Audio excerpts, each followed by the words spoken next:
En 1879, un puissant empire subit une défaite humiliante. C'est l'histoire de la guerre anglo-zoulou.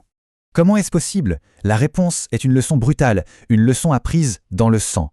D'un côté, on a l'Empire britannique, une superpuissance mondiale, sûre de sa force et de sa technologie.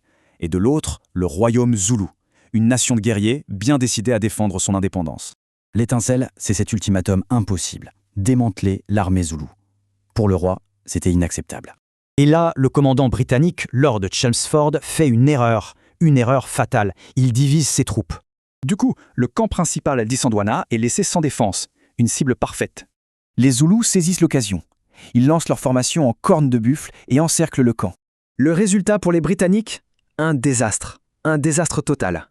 Les raisons? L'excès de confiance, une mauvaise stratégie et une terrible sous-estimation de l'adversaire.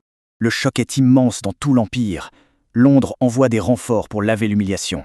Et pour Chelmsford, le commandant, ça devient personnel. Il doit absolument sauver sa réputation. Cette fois, pas de risque, les Britanniques changent complètement de stratégie et passent en mode défensif. Chelmsford refuse toute négociation de paix. Il ne veut qu'une chose, une victoire décisive et totale. La clé de cette nouvelle tactique, c'est le carré cru, une forteresse humaine quasi imprenable. L'idée, c'est de maximiser leur avantage, une puissance de feu absolument dévastatrice et continue. Les régiments zoulous chargent avec un courage incroyable, mais ils font face à un véritable mur de feu.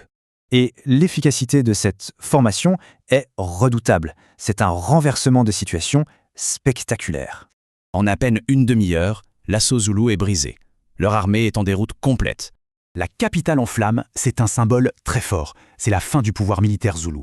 Dans les mois qui suivent, le royaume est démantelé. Son indépendance n'est plus qu'un souvenir. La guerre a totalement changé la face de l'Afrique australe. Son héritage, lui, est encore débattu aujourd'hui.